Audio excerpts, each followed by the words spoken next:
Praise the Lord. நம்முடைய பிதாவாகிய தேவனாலும் கர்த்தராகிய இயேசு கிறிஸ்துவினாலும் உங்களுக்கு கிருபையும் சமாதானம் பெருகுவதாக. இந்த நாளையும் கூட நமக்கு ஜீவனை தந்ததும் அல்லாமல் தயையும் பாராட்டினார் அல்லவா, அவரை துதிக்கலாமா? எனக்காக யாவும் செய்து முடிக்கும், எனக்காக யாவும் செய்து முடிக்கும் என் தேவன் நீர் இருக்க பயமே இல்லை. எல்லாவற்றாலும் நிரப்பும் நீர் இருக்க பயமே இல்லை.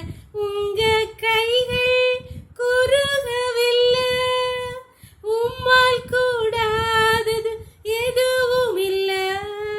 உங்க கைகள் குறுகவில்லை, உம்மால் கூடாதது எதுவும் இல்லை. உம்மால் கூடாதது எதுவும் இல்லை. சகலத்தையும் நீ உருவாக்கினி, வார்த்தையாலே நீ உருவாக்கினி.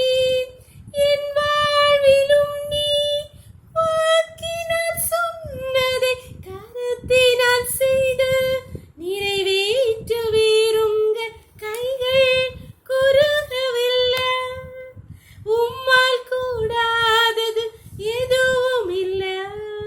உம்மால் கூடாதது எதுவும் இல்லை. ஒரு வேத பகுதி வாசிக்கலாமா? ஏசா வெளிப்படுத்தின விசேஷம் 21வது அதிகாரம் 5வது வசனம். சிங்காசனத்தின் மேல் வீற்றிருந்தவர், இதோ நான் சகலத்தையும் புதிதாக்குகிறேன் என்றார். பின்னும் அவர், இந்த வசனங்கள் சத்தியமும் உண்மையுமானவைகள், இவைகளை எழுது என்றார். இந்த வசனத்திலே இருக்கிற நான் சகலத்தையும் புதிதாக்குகிறேன். இன்று நம்முடைய வாழ்க்கையிலே அன்றாட குடும்ப சூழல் பிரச்சனைகள், கவலைகள், கண்ணீர் இல்லாத குடும்பங்களே இல்லை. நோய்கள், பலவீனங்கள், பல்வேறு பாடுகள்.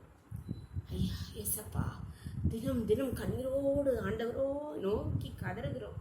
பிள்ளைகளுக்காக, கணவருக்காக, குடும்பத்துக்காக. குடும்பம் முன்னேற வேண்டும். குடும்பத்துக்கு முன்பாக இருக்கிற பிரச்சனைகள், பாடுகள், கஷ்டங்கள், பண தேவைகள் எல்லாவற்றையும் பார்த்து கலங்கி போய்விடுகிறோம். அன்பானவர்களே, கலங்கி போயிருக்கீங்களா?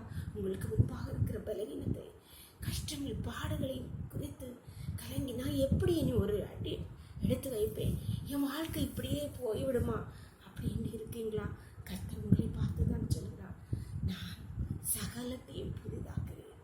இந்த வார்த்தைகள் உண்மையும் சத்தியம் என்று இன்று உங்களோடு கூட சொல்கிறார். என்னுடைய வாழ்க்கையிலே இந்த கஷ்டம் என்று தீரும் என்று உங்களை பார்த்து சொல்கிறார், நான் சகலத்தையும் புதிதாக்குகிறேன். நம்புங்கள், நம்பினேன், விசுவாசத்தோடு அறிக்கை செய்யுங்கள். கர்த்தர் உங்கள் வாழ்க்கையை புதிதாக்குவார், உங்கள் பிள்ளைகளுடைய வாழ்க்கையை புதிதாக்குவார். ஜெபம் பண்ணலாமா? எங்களை நேசிக்கிறீங்களா அன்பின் தகப்பனே? இந்த அருமையான நாளுக்காக கொடா கொடி நன்றியப்பா.